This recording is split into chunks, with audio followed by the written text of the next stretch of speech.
Êtes-vous prêt à voyager des frontières de vos peurs aux limites de vos rêves, à rencontrer des mythes et des légendes, des diables et des anges, à vous laisser conduire sur les chemins de l'étrange? Arcanum Fabulas. Saison 7.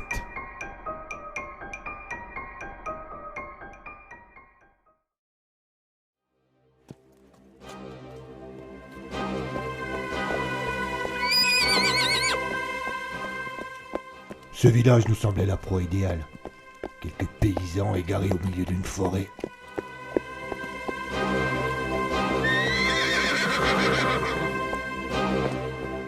Après avoir passé le printemps et l'été à piller, après avoir défait les armées du roi à l'automne, nous aspirions à nous reposer au cours de l'hiver.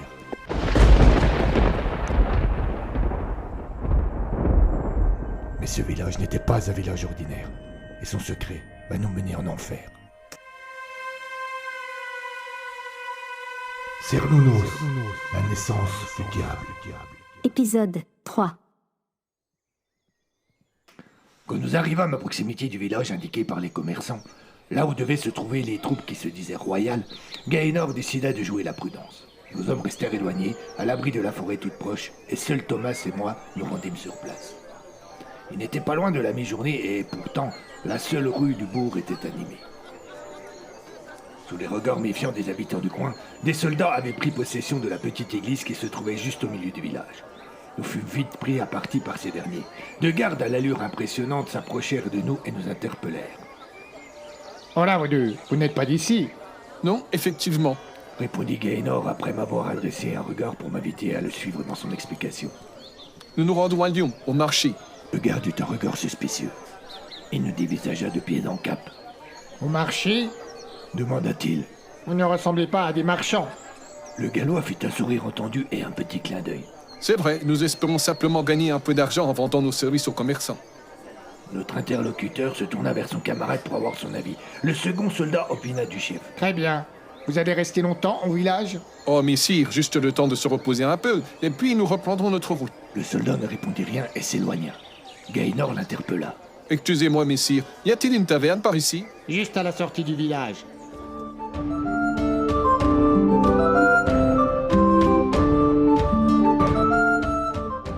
Effectivement, à la sortie du bourg, nous trouvâmes une bâtisse un peu plus grande que les autres et dont sortaient, par la porte ouverte, de nombreux bruits de voix.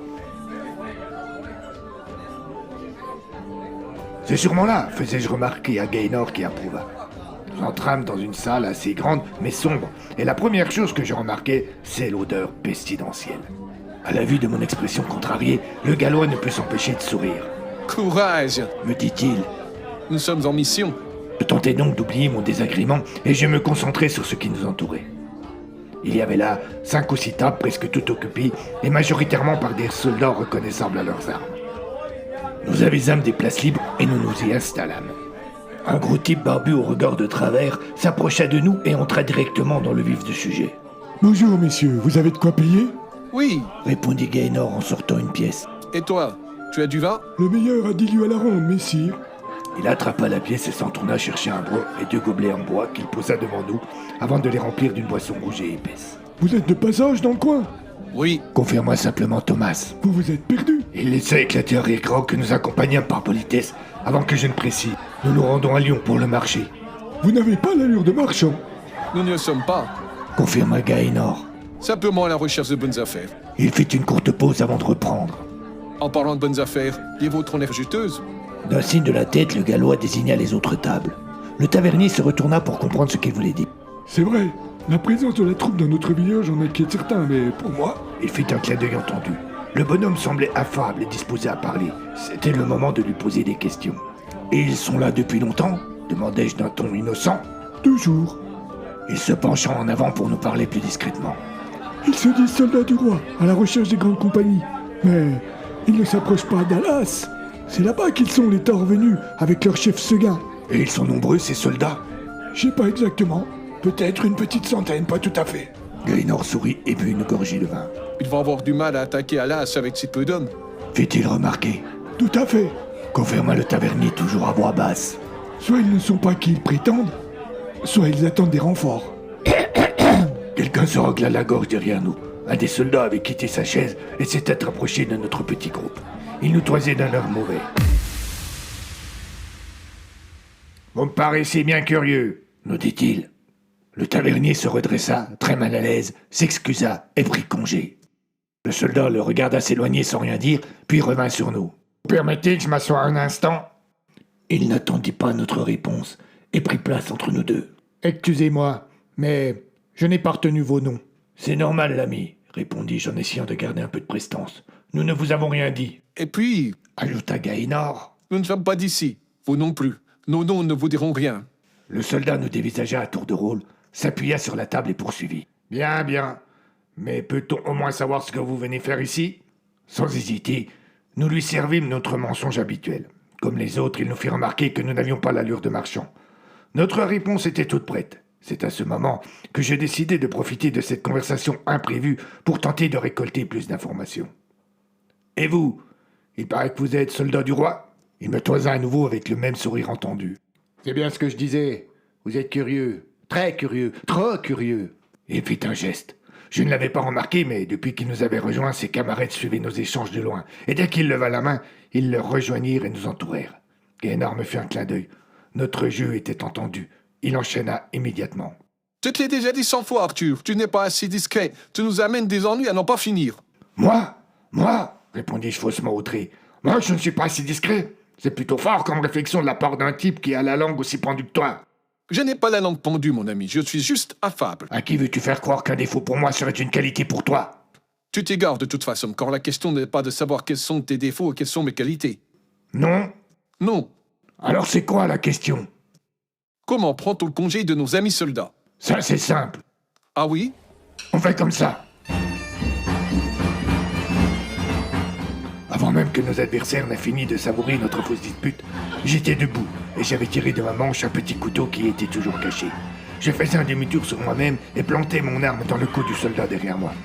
Il ne fallut pas longtemps à celui qui était assis pour comprendre ce qui était en train de se passer. Il se leva et cria « Tuez-les !» Mais Gaënor s'était lui aussi levé, avait attrapé sa chaise et d'un geste circulaire l'avait utilisé comme une arme pour mettre au sol 2 autres soldats. De mon côté, j'avais fait une deuxième victime en lui adressant un magistral coup de poing dans le nez. Il ne restait donc plus que le soldat qui avait engagé la conversation. Mais lui avait eu le temps de sortir son épée, et le combat serait forcément inégal.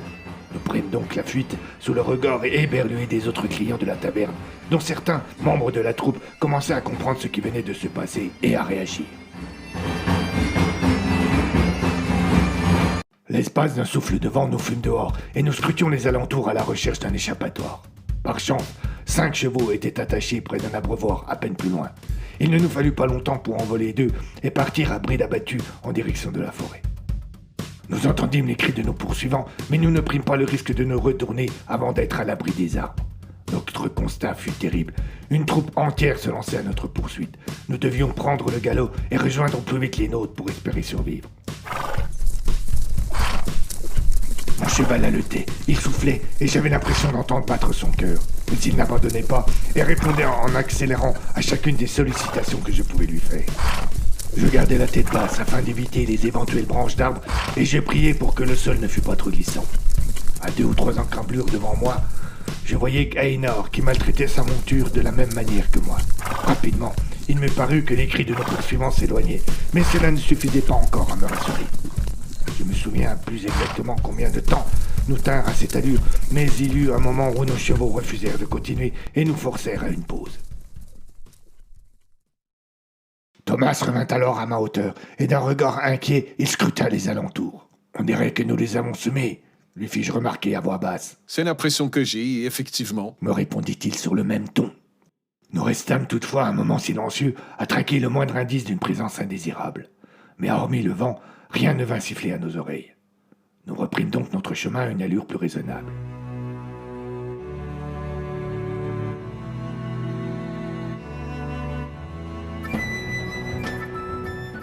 Nous rejoignîmes les nôtres alors que la journée touchait à sa fin.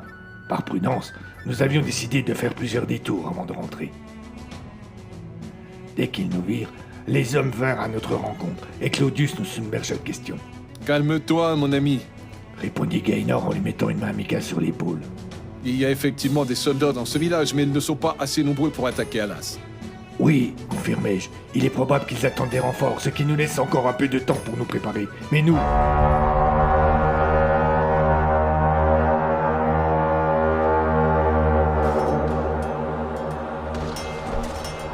Je n'eus pas l'opportunité de terminer ma phrase. Le son d'une corne sortit de la forêt alentour, et juste après, ce fut des cris de rage. Je compris immédiatement ce qui se passait. Nos poursuivants nous avaient retrouvés. Gaynor pensa la même chose que moi et cria à nos compagnons. Aux armes! Nous sommes attaqués! Pour nous rendre au village et être plus discrets, nous avions laissé nos épées au camp. Le temps que nous les récupérions, la bataille s'était engagée, et le moins que l'on puisse dire, c'est qu'elle ne tournait pas en notre faveur. Nos ennemis n'étaient pas bien plus nombreux que nous, mais l'effet de surprise de leur attaque avait joué à plat.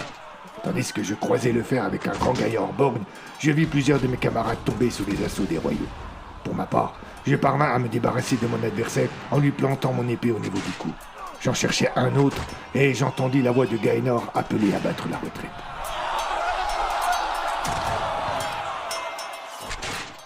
À ma grande honte, et dans la plus parfaite confusion, nous prîmes la fuite. Les soldats du roi n'entendaient pas nous laisser nous enterrer à si bon compte, et ils nous poursuivirent. C'est à ce moment-là que le diable décida de nous aider. Il se mit à neiger, une neige épaisse, accompagnée d'un vent glacial. Très rapidement, on n'y vit plus à 10 pieds. Ce fut tout à la fois un inconvénient et un avantage. Un inconvénient car nous peignions à nous suivre, un avantage car nos ennemis nous perdirent totalement. Je me trouvais bientôt seul au milieu de nulle part, cerné de troncs d'arbres obscurs et couvert de flocons blancs.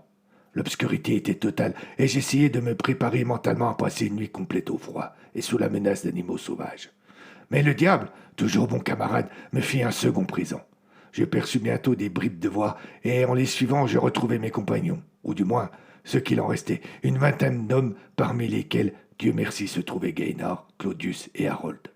La situation n'était pas glorieuse pour autant. On ne savait pas si nous étions toujours poursuivis. Nous avions perdu une grande partie des nôtres et comptions parmi les rescapés 3 blessés. Enfin, comble du désespoir, nous étions perdus, complètement perdus en pleine forêt, sous une tempête qui ne semblait pas décidée à nous guider. Ne pensez pas qu'un tel lot de problèmes fût de nature à démotiver de vieux combattants comme nous. Très rapidement, nous prîmes les choses en main. Nous ne devons surtout pas nous arrêter pour le moment. Affirma Gaynor. Et continuer à nous éloigner le plus possible. Tu as raison, Répondit Harold. mais nos blessés ont du mal à suivre. Que les plus forts d'entre nous les prennent en charge sur leur dos. Dès que nous le pourrons, nous confectionnerons des civières de fortune.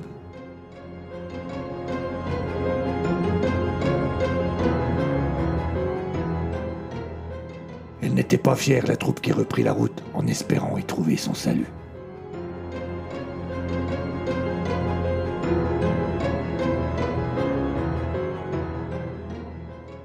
À l'aurore, enfin, la neige cessa de tomber. Cependant, l'atmosphère demeura opaque et la visibilité réduite. Depuis un moment déjà, plus rien ne laissait supposer que nos adversaires persistaient à nous poursuivre, et il nous sembla que le moment était venu de faire le point sur la situation. Ce fut vite fait. Nous étions perdus, totalement perdus. La forêt qui nous entourait était dense et ne laissait aucun indice sur le chemin à suivre. Au vu de l'épaisseur de la neige, chacun de nos pas était pesant et épuisant. Je ne dirais pas que la situation est critique, Affirma Gaynor. mais nous devons admettre que nous avons connu mieux. Harold crut bon d'affirmer son courage en précisant que ce n'était pas la neige qui allait effrayer ceux qui avaient combattu et vaincu l'armée du roi. Claudius, qui ne releva même pas les propos hors sujet de l'Irlandais, essaya pour sa part de se montrer plus constructif. Envoyons des éclaireurs dans plusieurs directions. Cela nous évitera de nous déplacer avec les blessés et ils pourront couvrir plus de terrain et plus rapidement. Encore faut-il qu'il y ait quelque chose à découvrir dans le coin. Dit Gaynor songeur. Je sentis à ce moment chez notre chef une petite pointe de défaitisme que je ne lui connaissais pas jusque-là. Je décidai donc d'abonder dans le sens de Claudius et le Gallois se rangea à nos arguments. Après avoir laissé tout le monde se reposer quelque temps, nous sélectionnâmes les 4 hommes et les 4 chevaux les plus en forme, et chacun prit une direction différente à la recherche d'une trace quelconque de civilisation.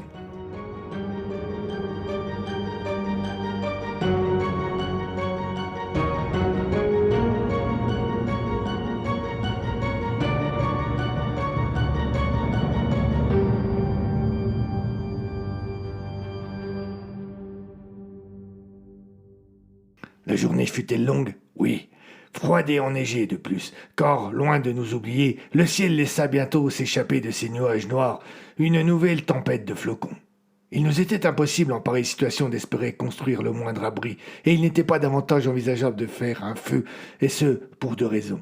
La première, c'est qu'il aurait permis à nos poursuivants, si jamais ils n'avaient pas abandonné, de nous repérer facilement. La seconde, c'était l'impossibilité de trouver autour de nous le moindre bois, un tant soit peu sec. Aussi, nous trouvâmes refuge sous de vieilles couvertures et le plus près possible de nos chevaux pour profiter de leur chaleur. À certains moments, je somnolais, à d'autres j'essayais de bouger un peu pour éviter un engourdissement trop dangereux. Au fil du temps, je sentais bien que l'appréhension montait chez les hommes. J'en voulais pour preuve le visage fermé et les conversations quasi absentes. Parfois même le silence était pesant. Le retour du premier éclaireur suscita un espoir, mais il fut vite déçu.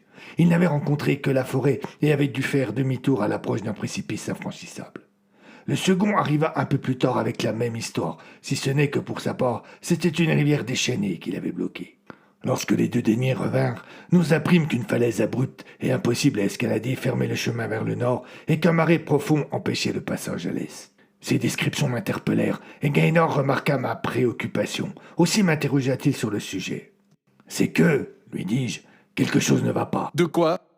Je lui fis signe de patienter et je cherchai un bâton avec lequel je dessinais dans la neige devant lui la carte des lieux. « Nous sommes là. » Je faisais une croix dans la neige. « Ici, un précipice. Là, un marais. De ce côté, une falaise. Et ici, une rivière. » Je contemplais mon chef-d'œuvre qui aurait sans aucun doute été incompréhensible sans les explications. Puis je poursuivais. « Je ne connais pas bien la région, il est vrai, mais j'ai beau réfléchir, je ne vois pas du tout à quoi tout cela correspond. » C'est vrai. Convenu Gaynor. On dirait que nous sommes en terre inconnue. Ce constat nous laissa un instant sans voix. Puis, c'est notre instinct de survie qui a repris le dessus. Nous devions prévoir la nuit qui allait bientôt arriver. L'un des éclaireurs nous avait indiqué une petite clairière toute proche. Nous décidâmes de nous y rendre en espérant pouvoir y installer un camp. Mais si notre objectif était proche, il fut difficile de l'atteindre tant la couche de neige était épaisse. Je fus le premier à sortir de la forêt, et aussitôt je m'immobilisai, et faisais signe à mes camarades d'en faire autant. Il y avait au milieu de la clairière un feu qui illuminait la nuit naissante. Gaynor vint à ma hauteur. « Tu vois combien ils sont ?» me demanda-t-il. Je fronçai les yeux pour tenter de distinguer les ombres qui se trouvaient autour du feu, mais cela était très difficile à évaluer. Non, pas vraiment. Je vais approcher alors. Non, laisse, j'y vais. Sans lui laisser le temps de réagir, j'avançai vers le centre de la clairière. Au préalable, j'avais pris soin de sortir mon épée. La prudence ne coûtait rien. De la musique vint caresser mes oreilles. Bien que je ne fus pas porté sur les arts, je reconnus le son mélodieux d'une mandoline qu'accompagnait un chant suave bien que grave. Ma curiosité était encore plus aiguisée, et je vis bientôt que, près du feu, ne se tenait qu'un seul homme occupé à chanter. Lorsqu'il me vit à son tour, il ne parut pas le moins du monde apeuré. Il posa l'instrument à côté de lui et se leva. « Bonjour mon ami, que fais-tu avec cette arme à la main? Range-la et approche, viens te réchauffer. » J'hésitais. Je craignais un piège et instinctivement je fouillais de regard les alentours. « Je suis seul si c'est cela qui t'inquiète, comme toi. »« Qui t'a dit que j'étais seul ?» lui demandai-je. « Ben, je ne vois personne. »« Tu regardes mal. » Je me retournai et lançai un signal convenu. Aussitôt tous mes camarades sortirent du bois. Le musicien s'amusa de cette méprise. « Ah, je vois, tu es un cachotier !» Je ne pus dissimuler ma surprise. Il était perdu dans une forêt, loin de tout, seul, en pleine nuit, ou presque, et voyait débarquer devant lui une bande d'une vingtaine d'hommes à l'allure peu engageante. Et cela l'amusait. « Tu n'as pas peur ?» lui demandai-je. « Peur de quoi ?»« De te faire dépouiller, par exemple. »« Vu ce que je possède, tu ne pourrais prendre que ma vie. »« C'est déjà beaucoup. » Il eut une petite moue négligente. « J'en aurai d'autres. » Gaynor, Claudius et Harold m'avaient rejoint. Nos hommes encerclaient désormais le feu. Le musicien dévisagea rapidement chacun d'eux, puis se tourna vers nous. « Je suppose que c'est vous, les chefs. »« C'est moi. » intervint Gaynor, jaloux de ses prérogatives. « Eh bien, » poursuivit le musicien, « je suis navré, mais je n'aurai pas de quoi nourrir toute l'assemblée. » Harold tira un couteau de sa manche et le mit sous le cou de notre interlocuteur. On va tout prendre quand même si tu n'y vois pas d'inconvénient. « Je vois, » répondit le musicien. « Il est vrai qu'à 20 contre 1, vous avez tous les arguments en main. Gaynor fit signe à 2 de nos hommes qui s'approchèrent pour fouiller les affaires de notre proie. Ils n'en sortirent qu'un morceau de pain plus dur que de la pierre. Je vous l'avais dit, vous ne pourrez me prendre que la vie. Gaynor s'approcha à son tour du musicien et lui demanda. Et que pourrais-tu nous donner pour que nous te laissions la vie? Le musicien prit un instant pour réfléchir. Pas très loin d'ici, il y a un village, un joli petit bourg qui a su se préparer pour l'hiver. Ils ont de la nourriture. Et ils sont nombreux? Moins d'une centaine, mais que des paysans et leurs familles. Aucun n'est aguerri aux arts de la guerre. Il prit un ton de confidence. Une troupe comme la vôtre en viendra facilement à bout. Le Gallois nous regarda comme s'il lisait dans nos pensées. Indique-nous le chemin, et nous te laisserons la vie sauve. Mais ce village n'était pas un village ordinaire. Et son secret va nous mener en enfer. Cernunnos, la naissance du diable.